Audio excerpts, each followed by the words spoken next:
नमो सिद्धाणं नमो आयर्याणं नमो वंशायाणं नमो लोये सव्यसाहूणं।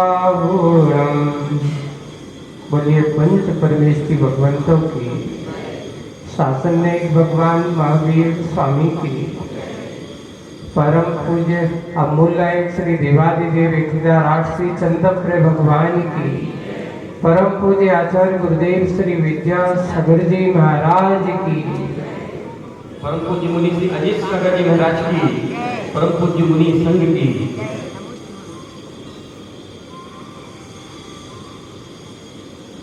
माटी की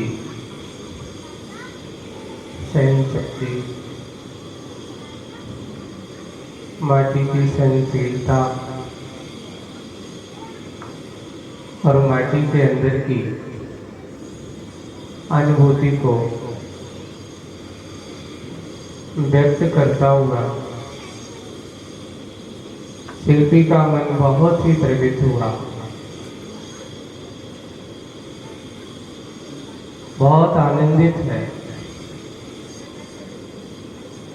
और उसने माटी के अपने उस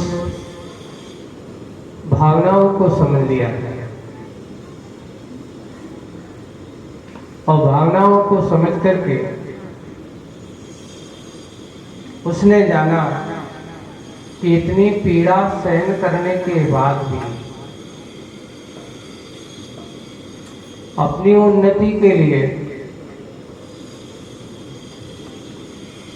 इतना सब कुछ समता भाव के साथ सहन कर रही है।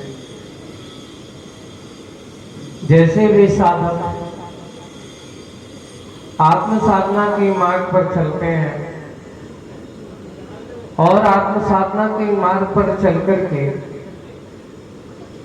कितने भी बड़े से बड़े संघर्ष ही क्यों ना आए,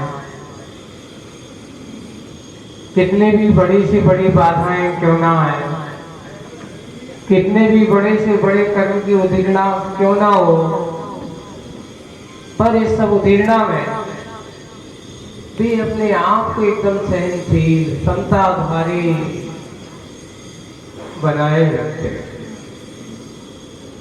वैसे ही माटी के माध्यम से पूज्य आचार्य भगवान ने हम सब के लिए यही बताया है कि उन्नति का मार्ग अगर आपको प्राप्त करना हो तो जैसे माटी ने इतना संघर्ष सहन किया है,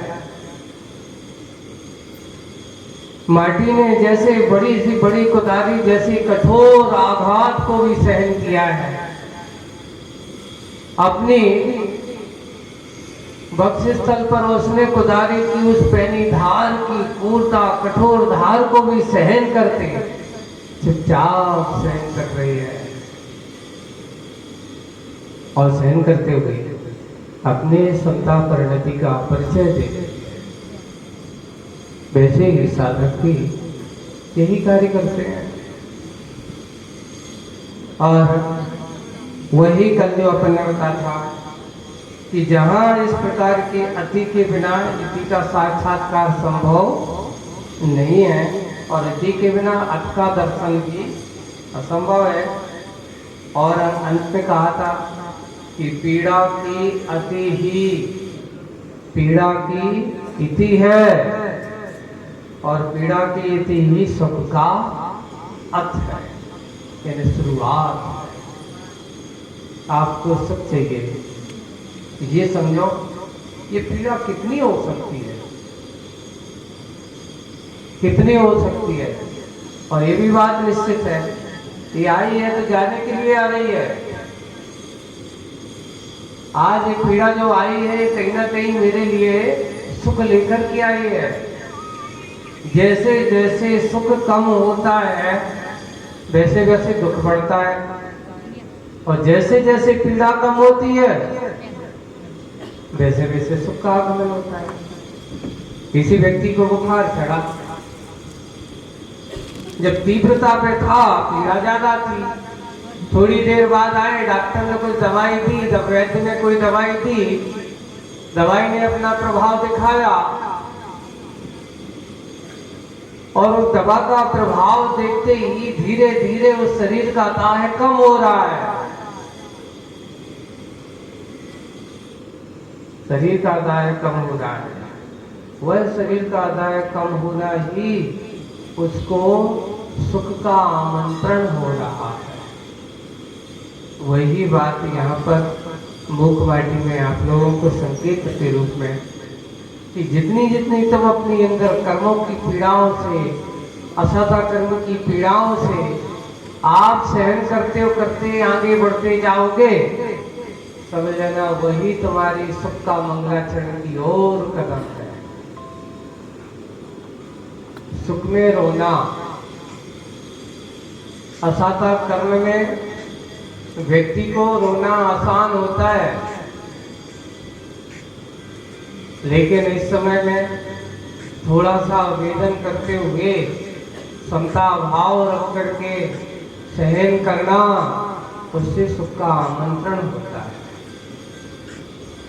अभी कल हम लोग स्वाध्याय कर रहे थे, उसमें लिखा बहुत अच्छी विशुद्धि और संकलेश दो परिणाम आए। उन्हें नरक आयु के बंध के कारणों में, तो उन्होंने कहा नरक आयु की जगन आयु का बंध कौन करता है? क्योंकि अशुभ आयु है, और अशुभ आयु है तो उस अशुभ आयु को बंद करने कौन? तो उन्होंने कहा विशुद्ध परिणाम वाला। अशुभ आयु के आश्रम में विशुद्ध परिणाम कारण बताया, और उसको उत्कृष्ट बनाना हो तो संकलेश परिणाम बड़ा। असादा में और तुम ज्यादा आकुल व्याकुल होंगे तो और कर्म क्या होगा? तीव्री होगा, कम होने वाला नहीं है। और असाता में जितना तुम अपने आप को थोड़ा धैर्य, समतावान, क्षमतावान, गंभीर, रोने से नहीं भाई, ये कम करना है, इसकी दवा है, थोड़ा समता। असादा को संकलेश में मत डालो, विशुद्धि में परिणित करो। वो आपकी स्थिति अनुभव को कम करने वाला होगा, जगन्नाथ की ओर ले जाएगा। और अगर हम असादा को संकलेश के साथ जोड़ देते हैं और किस स्थिति की ओर बढ़ाते चले जाते हैं और बढ़ाने का काम कर रहे हैं, वो तो ये हो गया कि आग से जैसे ईंधन कम निकालो तो आग कम होगी, ईंधन कम निकालोगे तो आग कम होगी, और अगर तुम ईंधन डालोगे तो सीधा सीधा सिद्धांत है, कर्म सिद्धांत। असत्ता भी उस आग की भांति है, अशुभ कर्म भी वही आग की भांति है। अगर इस कर्म के उदय में तुमने अपने आप को और अशुभ परिणाम से ग्रसित कर दिया, आत्मरोध ध्यान से परिणत कर दिया, तो वो आत्मरोध ध्यान उसमें और आग में ईंधन का काम करने वाले होंगे, आग में घी डालने जैसा काम करने वाले होंगे। हमें ऐसे समय में विशुद्धि बढ़ाने की जरूरत है। प्रतिकूलता में भी विशुद्धि की जरूरत होती है।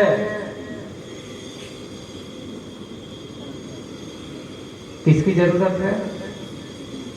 आप अनुकूलता में विशुद्धि बढ़ाई तो क्या हुआ? अरे प्रतिकूलता जब हो तब ही हमें विशुद्धि की जरूरत है। आचार्य जी की उस पंक्ति को याद करो, उस नाविक की क्या परीक्षा जो धारा प्रतिकूल ना हो, है ना? और उस साधक की क्या परीक्षा जो पथ में सूल ना हो। आचार्य जी ने और भी ऐसे ही इस जैसे कि जब एक नाविक अच्छा तैराक है, अच्छा नाव चलाने वाला है, उसकी परीक्षा कब? जब धारा बहुत तेज चल रही हो, उसके हाथ में क्या है? चप्पू है, पतवार है। अब वो कहता है नहीं, इस धारा को चीर करके अपनी नाव को उस पार ले जाना है। धारा की तेज अपनी जगह होगी, उस धारा में बहाना नहीं है। इस धारा को पार करके नाव को उस पार ले जाना है, वह नाविक कहलाता है। वैसे ही कहा वह साधक माना जाता है। सही, जो पथ में कितने भी सूल हो, कितने भी प्रतिकूल हो, वह अपनी लक्ष्य को लेकर के बढ़ता चला जाता है। एक बार का बहुत अच्छा प्रसंग है। बिहार चल रहा था एजेंसी के साथ। देखिए आप लोगों को एजेंसी का चिंतन देखो, आपको बता रहा हूं। नया रोड बन रहा था और अच्छे बड़े बड़े पत्थर पहने पहने बिछाए गए, और रास्ता ऐसा है कि आपको तो उस रास्ता को पार करके जाना ही पड़ेगा, कोई दूसरा चारा है ही नहीं है।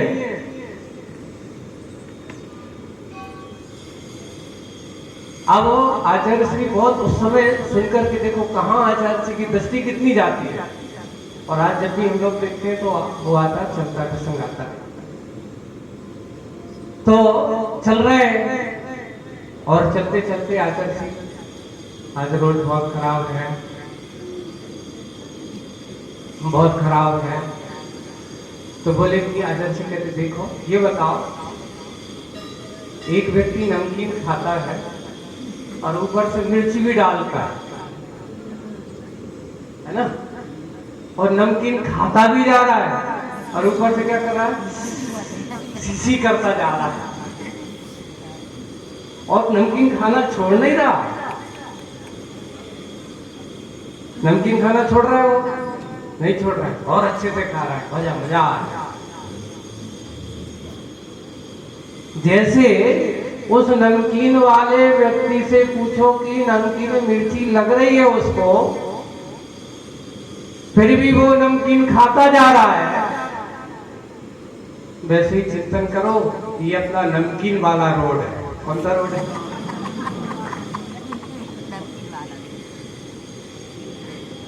कौन सा रोड है ये? नमकीन वाला रोड। चलते चलो, चुपते हैं, चुभन का महसूस करो, जैसे वो नमकीन खाने वाला मिर्ची का महसूस कर रहा है, फिर भी वो खाता जा रहा है, चलता जा रहा है। तो उस समय की बात जब याद है, तो आचार्य जी की बात जब थे, तो आचार्य जी कैसा रोड है, तो बोले कि नमकीन रोड है इस बार तो, जब से। पर बाद में बीच में कैसा होता है, जैसे मीठा और नमकीन दोनों मिला हुआ रहता है ना, तो कैसा है, मिला जुला है, जैसे मीठा भी है और नमकीन है, और एक रोड बिल्कुल हाईवे सपाट, आचार्य जी के बिल्कुल मलाई रोड है। कैसे रोड में कल्पना आदमी की किससे धारणा बना दी गई, बिल्कुल सीधा, कोई दिक्कत नहीं है, आज तो बिल्कुल रोड बहुत अच्छा है। राजमार्ग है, महाराजमार्ग में भी राजमार्ग सही तो यही है। कर्म निर्जरा के साधन अच्छे में भी किए जा सकते हैं, प्रतिकूल में भी किए जा सकते हैं। अगर हम करते चले, अपने कदम को आगे बढ़ाते चले, आप अपने कदमों को तद्रूप वैसे बने। इसलिए कहा साधक कभी प्रतिकूलता से भागता नहीं है, वही सच्चा साधक माना जाता है। अब कहते हम तो नहीं जाएंगे, चाहे कैसे क्या दूसरा रोड बनाए, कहीं से बुलाए, चलना तो पड़ेगा ही, और कोई दूसरा रास्ता है ही नहीं। तुम कहो कि तुम्हारे रुक जाने से रास्ता बदलने वाला है, बदलने वाला है। ऐसी मानसिकता है, हमें बना वही है माटी के अंदर की प्रतिकूलता, मैं उसने अपने आप को अनुकूलता बना के रखी है, और उस माटी की अनुभूति को शिल्पी ने समझ लिया, कुंभकार ने समझ लिया, और समझ करके अब आगे की और क्या विषय प्रतिपादना आती है, चलते हैं मुख माटी में। नए प्रसंग की ओर चलते हैं। Page number 34। माटी की सांत्वना, माटी को सांत्वना देता सा वह है कौन? शिल्पी। माटी को सांत्वना देता सा अभय की मुद्रा में से, अभय यानी जब किसी को भाई धीरज रखो, उसकी अभय की मुद्रा, ये हाथ उठा करके उसको सांत्वना देना। अभय की मुद्रा में से कुछ एक पल बीत गए शिल्पी के। कुछ पल बीत गए किसके? शिल्पी के। और अपना साथी सहयोगी कौन? उस शिल्पी का यानी कुंभकार का उसका साथी सहयोगी आहत हुआ। कौन? अवेतनिक गधा, जो बिना वेतन का काम करता है, हमेशा जब चाहे जब उसको ले लेता है। अब होता है थोड़ा चलाने के लिए दाना पानी तो देता है, बाकी उसकी कोई तनख्वाह नहीं है। तो यहाँ पर अपना बीत गए पल शिल्पी के और अपना साथी सहयोगी आहत हुआ। अवेतनिक गधा तनख्सा वह भी तन का वेतन लेता है। तनख्सा वह भी किसका वेतन लेता है? तन का वेतन लेता है, पर सब बंधनों से मुक्त घाटी में बिचर रहा था जो, क्योंकि गधा को कोई बांध के नहीं रखता। एक विशेषता होती, जहाँ पे भी जिसके पास गधे के पास भी हो, गधे को कोई बांध के, हाँ हो सकता है थोड़े बहुत पैर एर में क्या कर देता है, ज्यादा ना चल सके या ज्यादा होगा तो उसके एक पैर और आगे पीछे की रस्सी धीरे धीरे चलता रहे, ज्यादा दौड़े दाड़े ना, ऐसा तो कर देता, पर गले में बांध करके उसको नहीं रखता। वही कि तन का वेतन लेता है, सब बंधनों से मुक्त, उसको कोई बांधने वाला नहीं है, निर्मुक्त है, खुला है। वह घाटी में विचर रहा था जो कोई भी बंधन जिसे रुस्ता नहीं, उसे रुस्ता नहीं, मात्र बंधा हुआ है वह स्वामी की आज्ञा से। जिसके में उसे पाला पोसा थोड़ा धन का वेतन देता है वो उसका स्वामी। वो किसी के बंधन से बंधा हुआ नहीं है, बंधा है तो सिर्फ अपनी स्वामी की आज्ञा से, और स्वामी की आज्ञा से बंधा है। आपदा माटी को स्वामी की उपाश्रय तक ले जा रहा है अपनी पुष्ट पीठ पर, क्योंकि माटी बोरियों में भर दी गई थी। अब बोरियों में भर दी गई है तो उस बोरियों के मुख में से झांक रही है, देख रही है। अब देखते हुए अब उसको भर करके अब वो ले जा रहा है, तो किस पर ले जा रहा है? गधा की पीठ पर लाद करके। उस जमाने में लगता है गाड़ियां कम चलती थी जब मुख माटी लिखी जा रही थी। आज गधा कम दिखते हैं, आज वाहन ज्यादा दिखते हैं।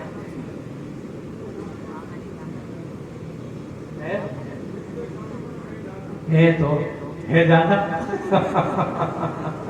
वो कह रहे हैं आज के समय में गधा दिखते कम है, पर है ज्यादा, गधा ज्यादा। अब कौन की ओर कौन किसको गधा मान रहा है पता नहीं, पर इतना है कि यहाँ पर आचार्य सिंह ने स्वामी के उपाश्रम यानी उसके घर की ओर वह ले जा रहा है अपनी पुष्ट पीठ पर, अर्थात माटी खोद करके उसकी बोरी में पहुंच गई। बोरी में पहुंच करके गधा की पीठ पर पहुंच गई, और पीठ के पर पहुंच करके अब जा रही है, और जा करके कहाँ ले जा रहा है? अपनी पुष्ट पीठ पर। अच्छी बीच में देखिए वहां प्रसंग चल रहा है। देखो कहाँ कहाँ कैसे कैसे देखा, किस रूप में कल्पना की है। बीच पथ में दृष्टि पड़ी माटी की, रास्ते में जा रही है, वो लेकर के जा रहा है। तो बीच पथ पर दृष्टि पड़ी माटी की, गधे की पीठ पर। किस पर? गधे की पीठ पर खुरदरी बोरी की रगड़ से, जो बोरी थी वो खुरदरी थी, उस खुरदरी बोरी की रगड़ से पीठ छिल रही है उसकी, और माटी के भीतर जा और भीतर उतरती सी पीर मिल रही है। अब सोचो, छिलाओ, ऊपर से और घाव रगड़ हो रही हो, तो वो माटी सोच रही कि मेरे कारण से देखो इसको और पीड़ा हो रही है। भीतर उतरती सी पीड़ा मिल रही है, माटी के भीतर जाओ और भीतर उतरती सी पीड़ा मिल रही। माटी की पतली सत्ता अनुक्षण अनुकंपा से साबित हो हिल रही है। वो देखो तो कितनी पीड़ा हो रही इसको, पीठ छिली है, ऊपर से और वजन लाग कर दिया गया है, और ऊपर से इसको मेरे द्वारा पीड़ा पहुंचाई जा रही है। तो उस माटी के मन में कल्पना की है, माटी एक आपको अपनी है कि जब किसी को घाव हो है, और घाव के ऊपर थोड़ा सा अगर आपको रगड़ पहुंचा दो, तो आप लोग क्या कहते हैं, भैया कम से कम दवा नहीं लगाओ, तो दबाओ तो नहीं। घाव को अगर तुम दवा नहीं लगा सकते तो दवा के दुखाने का काम करना हमारा अच्छा नहीं है। वही काम करो, लगाओ। तो यहाँ माटी की पतली सत्ता, कभी पीछे पीछे माटी जो है ना, पतली पतली सत्ता अनुक्षण अनुकंपा से सभी तो हो हिल रही है, बाहर भीतर मीत बनकर, यानी अपनापन उसके अंदर उसको झलक रहा है, प्रीत खिल रही है उसके अंदर। मीत यानी मित्र बन करके, उसकी पीड़ा को देख करके मित्र बन करके प्रीत उसके अंदर प्रेम खिल रही है। और केवल क्षेत्रीय नहीं, भावों की निकटता भी अत्यंत अनिवार्य है। इस प्रतीति के लिए यहाँ पर अचेतन नहीं, चेतन की सचेत रीति मिल रही है। यहाँ मात्र अचेतन की नहीं, अचेतन में आप कहोगे नहीं, उस अचेतन में भी ऐसी सचेतन रीत मिल रही है। देखिए वो क्या कर रही है, वो माटी जाकर के उसके घावों को अनुक्षण, देखो पतली पतली सत्ता सी, और माटी बड़ी बड़ी है, जब आप पर रगड़ हो रही है ना? और रगड़ हो रही है तो रगड़ करके उसके जो पतला पतला जो है उसमें से जाकर के कहाँ अनुक्षण सभी तो हो हिल रही है, और वो सभी होकर भयभीत से होकर के हिल रही है, पर मीत बन करके वह अपना मित्र सी बन करके प्रीत खिल रही है उसकी, और गधे की और छाली को देख करके उसके अंदर करुणा दया भाव खिल रहा है, प्रकट हो रहा है। देखो इसको बहुत पीड़ा है, बहुत तकलीफ है, ऐसा मन में विचार करता है। किसी के घाव को देख करके, किसी की पीड़ा को देख करके अगर उसके मन में ये भाव होते हैं कि देखो ये बहुत दुखी है, बहुत कष्ट में है, ऐसा भाव मन में अगर आपके आते तो ये हमारे करुणा भाव धर्म ध्यान उसके अंदर भी हो रहा है, आप भी कर सकते हो। ऐसा ही उसके अंदर प्रतीत हो रहा है। और प्रतीत होते हुए अब और क्या कर रही है? भावों की निकटता तन की दूरी को पूरी मिटाती सी। भावों की निकटता, जब हमारे एक दूसरे के प्रति, जिसे हम अपना चाहते अपनापन बनाते हैं या जिसके अंदर अपनेपन के भाव जागृत होते हैं, तो वो दूर रह करके भी उसके पास पहुंच जाता है। वह तन की दूरी वहां पर पूरी मिटती जा रही है, बढ़ती नहीं जा रही है। उसकी तन की दूरी मिटती जा रही है और बोरी में से माटी छन छन छन छन कर छिदन के छेद में जा मृदुतम मरहम बन जा रही है। मरहम का काम कर रही है वो, मरहम बन जा रही है, करुणा रस में सनी जा रही है। इतना ही नहीं, उस स्थान पर बोरी की रूखी स्पर्शा भी घनी मृदुता में डूबी जा रही है, पर इस पर भी माटी के मुख पर उदासी की सत्ता परत प्रवास करने को मना कर रही है। माटी की स्थिति में कारण यह है कि अब आप देखिए, उस स्थान पर बोरी की रूखी जो रस्सी है या जिससे बनी है रूखी स्पर्शा है, घनी मृदुता में डूबी जा रही है। माटी जब जम गई कहां पर? घाव पर, और भर गई, और जब रूखी रस्सी वहां पर गई तो उसने, उस माटी ने उस घाव को इस चारों तरफ से घेर लिया, तो रूखी रस्सी उस पर जाकर के उसके घाव तक नहीं पहुंच पा रही है। उस माटी ने उसकी रस्सी के मृदुता को क्या कर लिया? घनी मृदुता में डूबी जा रही है। वो रस्सी कितनी कल्पना कर रहे हैं। कभी आप लोगों ने सोचा ऐसा देखा? अरे देख रहे हो, गाँव देख लोगे, सब कुछ देख लोगे। आचार्य जी ने कितनी सूक्ष्म दृष्टि से मुख माटी में क्या देखा होगा? क्या देखते रहे होंगे लिखते समय कि बोरी की रस्सी देखो, जब माटी उस पर जम गई और जाकर के उसमें जब रगड़ हो रही थी, तो जाकर के माटी में वो स्त्री कैसी हो गई? समा गई, डूब जा रही है। और इस पर भी माटी के मुख पर उदासी की सत्ता है कि देखो, इसको हमेशा कष्ट हो रहा है, मैं और क्या कर सकती, इसके दुख को कैसे दूर कर सकती हो? कम से कम इतने ही उसके घाव पे माटी जम करके मैंने ये रस्सी की बार बार जो रगड़ है, इस रगड़ को कम करने के लिए अब मैंने मरहम का काम उसने भर दिया। उस घाव में मिट्टी भर गई है, मरहम का काम कर रही है, फिर भी रगड़ तो सतत चल ही रही। जब तक वो चल रहा है उसको उदासी की सत्ता परत प्रवास करने को मना कर रही है। वो कहती मत चलो,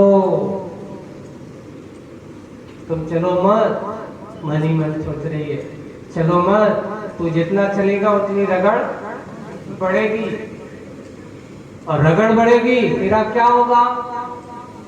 भाव बढ़ेगा।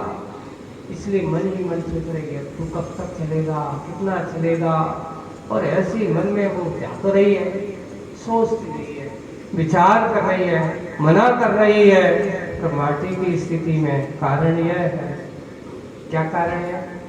सॉरी, इस चलन में, इस जलन में निमित्त कारण में ही हूँ। वो ये सोच रही कि बताओ ये हो रहा है, सब कुछ हो रहा है, इसमें कारण क्या है?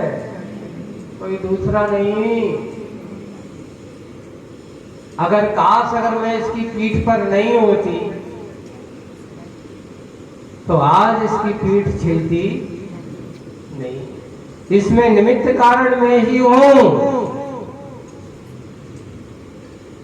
और मेरे कारण इसकी पीठ छिल रही है।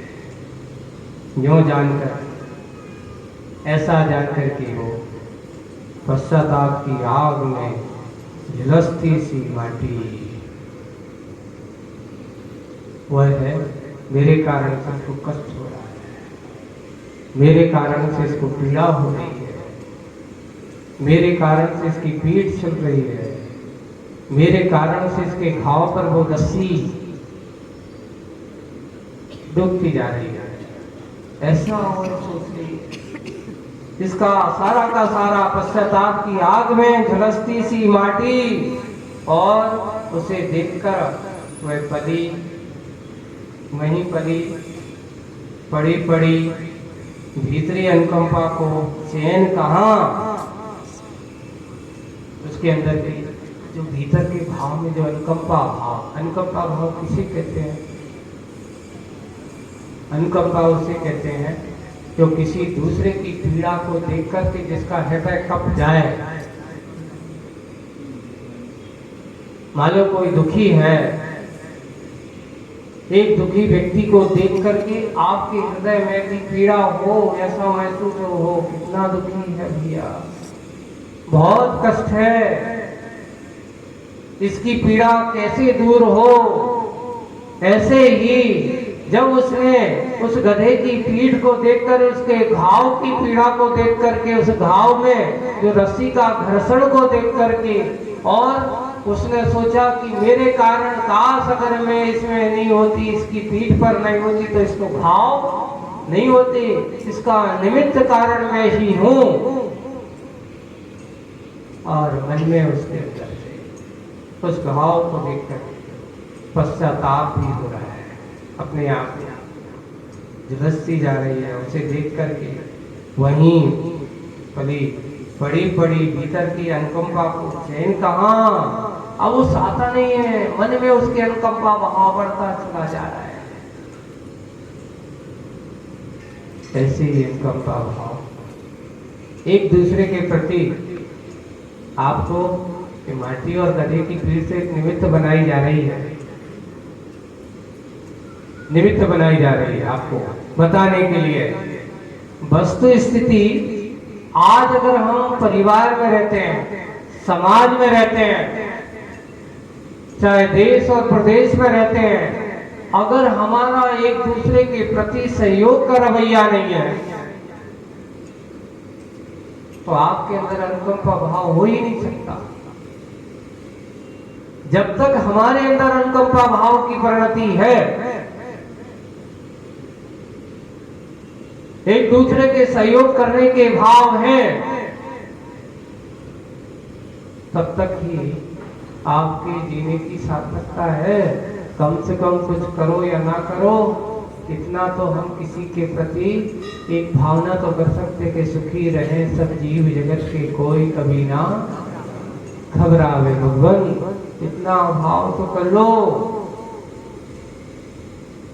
ऐसा मन में विचार हम करें कि यहाँ फैले प्रेम परस्पर जग में, मोह दूर ही, क्योंकि जहाँ मोह होगा वहाँ प्रेम नहीं होगा, जहाँ प्रेम होगा वहाँ मोह भाव नहीं। एक और है, एक मोह भाव के साथ प्रेम और एक निर्मोह भाव के साथ प्रेम। अपनों के प्रति जो प्रेम होता है, जिसे देख कर के अरे आ जाओ, जो ले लो वो ले लो, ये मोह के युक्त प्रेम है। और जिससे कोई मोह नहीं, फिर उसे देख करके तुझे भूख लगी है तो भोजन देना, किसी को दुखी देख करके दबा देना, पीड़ित को देख करके उसके पीड़ा को निराकरण करने के भाव करना, ऐसी अनुकंपा में स्वार्थ नहीं होता, सहयोग होता है। जहां स्वार्थ है वहां पर आदमी सोचता है अपना उल्लू सीधा करो। यहाँ काहे की अनुकंपा, दिखाने की अनुकंपा नहीं होना चाहिए कि ये हमें सोचे कि हमने तुम्हारा ऐसा कर दिया, आप बहुत अच्छे हो, ये हमारी प्रशंसा करें। अगर अनुकंपा करने के लिए अगर तुम्हारे मन में स्वार्थ भाव समाये तो स्वार्थ नहीं, पारमार्थिक दृष्टि जब तक हमारी नहीं होती तब तक हम किसी का सहयोग भाव नहीं करते। अनुकंपा ये हमारा सम्यक दर्शन, दया कहो, अनुकंपा कहो, प्रसन्न कहो, संवेद कहो, ये सम्यक दर्शन की भूमिकाओं में बताए हैं। उस माटी के अंदर वह अनुकंपा भाव क्या होगा? क्या सोया रहेगा ऐसी पीड़ा को देख करके?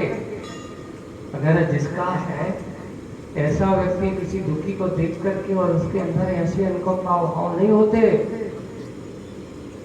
वो हृदय नहीं, वो पत्थर है जिसमें बहती रस धार नहीं। ऐसा आपने कहा। वो हृदय क्या है? जिसे अपनों से प्यार नहीं। ऐसा कवियों ने लिखा है।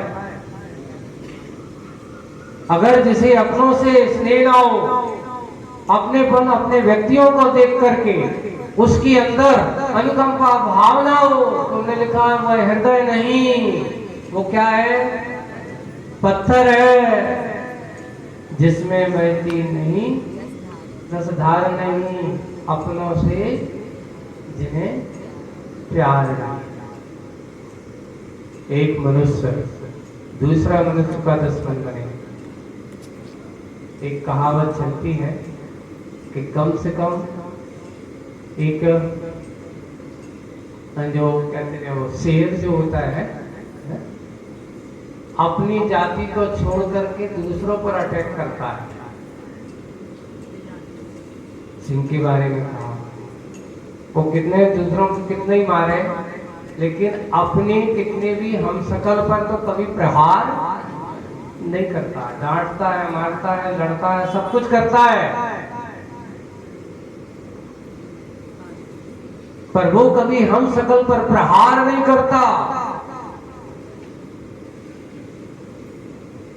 दूसरा उन्होंने कहा, फिर देखिए मनुष्य देखो आज पंचम काल में नहीं, इसकी दशा है कि ये आदमी जानवर से भी गजबीत हो गया, जानवरों से भी ज्यादा। कम से कम उस सिंह को इतना क्रूर है, दूसरों को मारने वाला है, पर अपने हम शकल के ऊपर कभी प्रहार नहीं करता।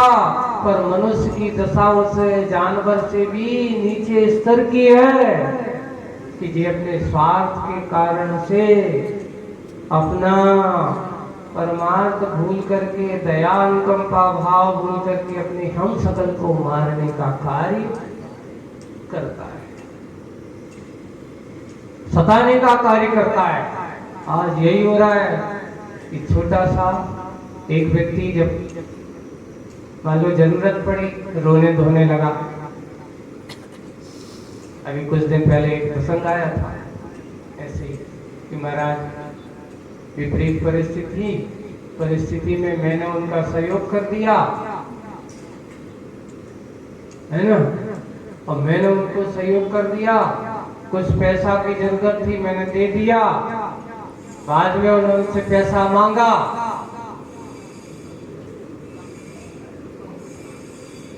देखो लेते समय तो सामने वाले ने देखो उपकार बहुत है, आपने सब कुछ कर दिया।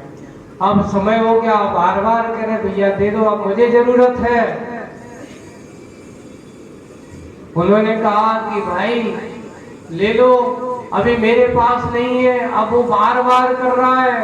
हुआ ये कि उससे पैसा तो मिला नहीं, उल्टा उसके ऊपर केस ठोक दी गया।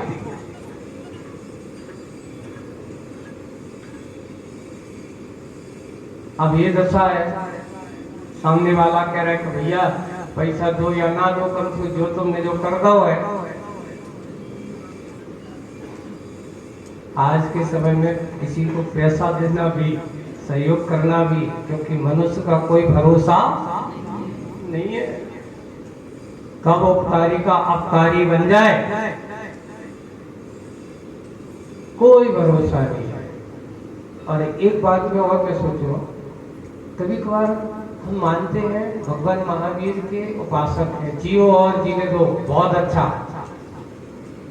ये मात्रा आज के समय में लोगों की वाणी में है, व्यक्ति के आचरण में नहीं है।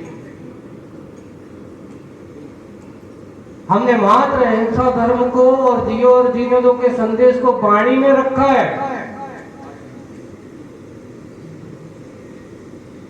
अगर वो हमारी वाणी के साथ साथ आचरण में होता तो किसी ने अगर तुम्हारे ऊपर थोड़ा भी उपकार किया है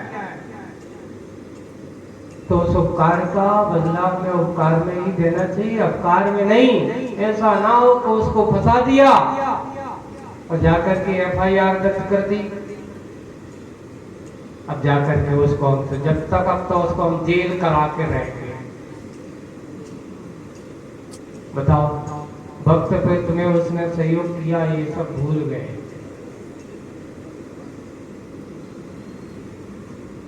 ये बंधुओं, वास्तविक रूप से सही जिस समाज में जहां दूसरों के सहयोग दया करुणा की बात होती हो,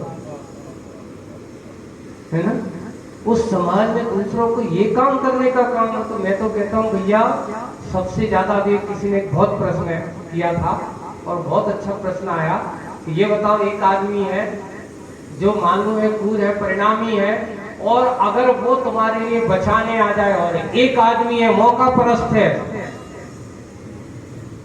लोभी है, और वो तुम्हें बचाए तो बोले कि किसके साथ जाओगे, तो बोले कि मैं तो उसके पास जाऊँ, क्रूर परिणामी है, क्योंकि उसके भरोसा है कि वो मुझे बचाएगा, उसके साथ मत जाना। जो मौका परस्त हो, कब तुम्हें धक्का देने और कब तुम्हें गिराने कोई भरोसा नहीं है। क्योंकि ऐसे व्यक्ति जो होते हैं इस काल में बहुत अनुकंपा दया की बात मात्र शब्दों में हो रही है। हम कहा किसके करुणा, किसके बारे में? अरे जिनने मेरा सब कुछ दिया, जिनने मुझे सब कुछ किया, जिनने मेरा सब कुछ उपकार किया, और आज हम उनके ही कहावत वही चलती है कि जिस पेड़ से सब कुछ मिलता है, कभी कभार वही पेड़ का एक डंडा उसी पेड़ को काटने का काम है। अगर वो निश्चय कर लेते, देख मैं किसी कुल्हाड़ी का साथ नहीं दूंगा, तो किसी मजाल है किसी कुल्हाड़ी किसी पेड़ को काट सके? कौन काटता है? अपने वाला ही अपने वालों को काटने में कारण बनता है, और वही हो रहा है। आज मनुष्य ही मनुष्य को परेशान कर रहा है, कोई दूसरा नहीं कर रहा। आज मनुष्य ही मनुष्य से पीड़ित है, एक दूसरे को परेशान। काश अगर थोड़ी सी, जैसे तुम सब चाहते हो, शांति से जीना चाहते हो, सामने वाला भी तो चाहता है भाई। परिस्थितियां हैं, मजबूरियां हैं, लोगों के सामने आ सकती हैं, आती हैं, ऐसा नहीं कि नहीं आती हैं, पर हम उसकी मजबूरी को इतना मजबूर ना बना दें कि वो आपको सहयोगी ना बन सके। अनुकंपा दया हमारे पास हो। मनुष्य को बन सकना चाहिए तो एक दूसरे का सहयोगी बने, मानव मानव बना रहे। पर जिनके देश में ऐसी दशा हो जाती है, जिनके अंदर ऐसी परिणतियां हो जाती हैं कि वे अपने स्वभाव को छोड़ करके ऐसा ऐसा काम कर देते हैं, ऐसा ऐसा काम। आज लोग कहते हैं आतंकवाद, है ना, आतंकवाद कहते हैं। अब आतंकवादी कौन है? कोई जानवर है? आतंकवाद को देने समर्थन करने वाला कौन है? अच्छा, अब वो आतंकवादी मारता किसको? बोले कि आदमी को। वो सीएम आदमी है, और एक दिन वही जब वो कभी कभार कहता है, जब तक तेरे पुण्य का मीठा नहीं करा, और तब तक उसको माफ है, ओपन करो, और जिस दिन तेरा पाप का बड़ा भरता है तो बड़े बड़े आतंकवादी भी चाहे लादेन हो, चाहे कोई भी हो, चाहे बंकर में नहीं, महाबंकर में छुप जाओ,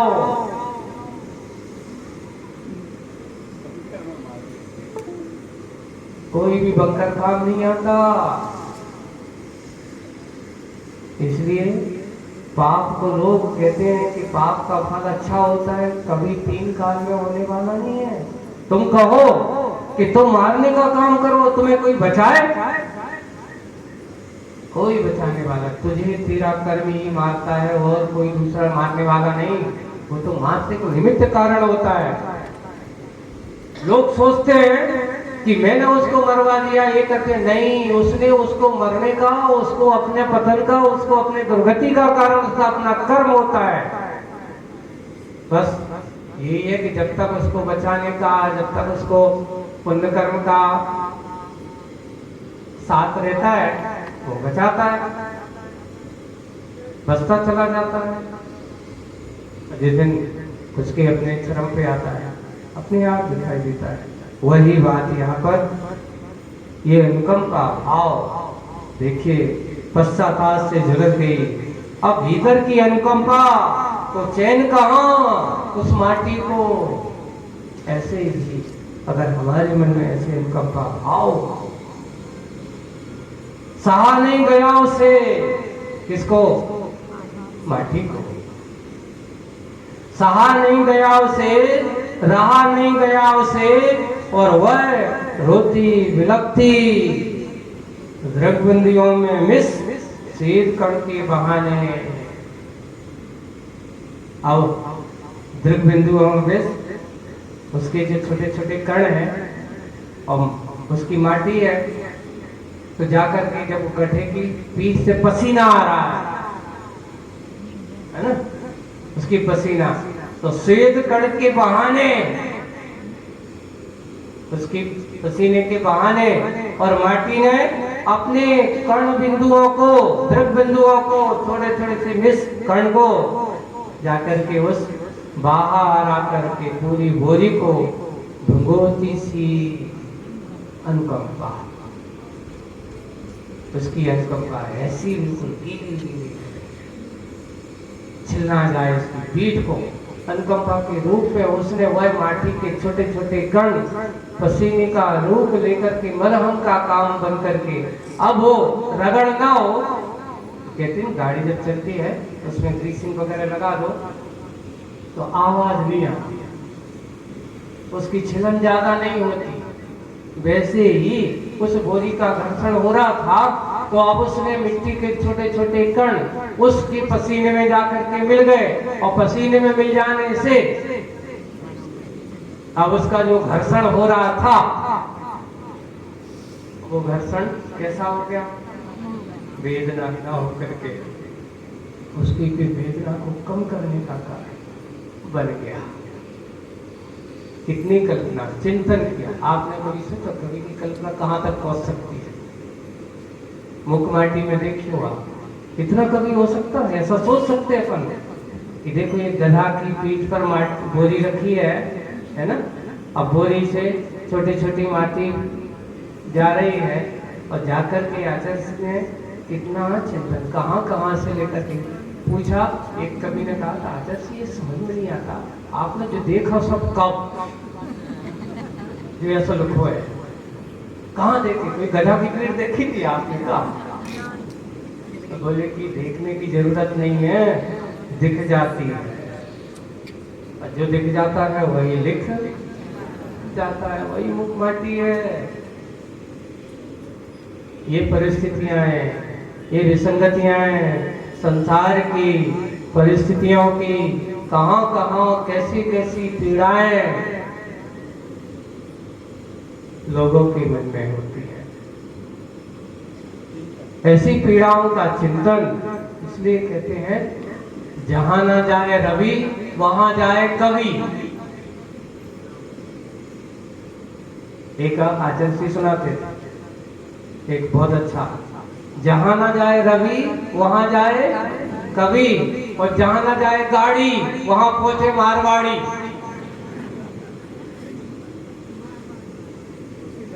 वहां के लिए बोले कि ज्ञान सागर जी महाराज सुनाते थे, वही सफलता है। बोले कि ऐसी ऐसी जगह वो अपना धंधा पानी करेगा और जमा करके काम धंधा करते हैं। तो बोले कि देखो राजस्थान से लोग कहाँ पहुंच गए, ज्ञान सागर जी महाराज तो परिवार वाले बोले कि कोई आसाम में है, कोई झारखंड में है, कोई कहाँ है। तो बोले मारवाड़ी एक ऐसा है वो अपना धंधा पानी करने के लिए पहुंच ही जाएगा, जमा लेगा।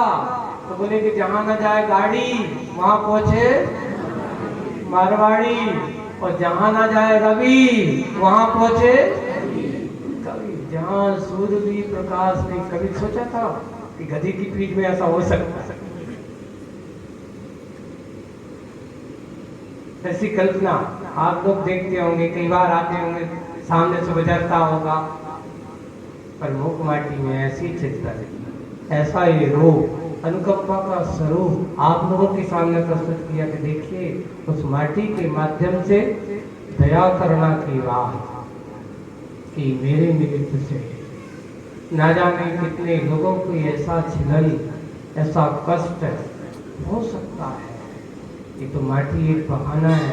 कभी कभार हमारी बातों से, हमारे वचन व्यवहारों से, कभी कभार छोटे छोटे से हमारी लोभ की, हमारी आकांक्षाओं की कमी के कारण से हम कितने लोगों को क्या क्या क्या बोलते हैं, कैसा बोल देते हैं, सामने वाले को क्या पीड़ा हो सकती है।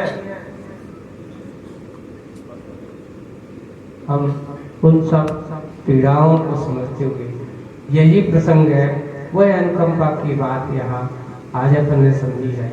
आगे और विषय चलता है, क्या होगा चलते हैं। आज इतना ही।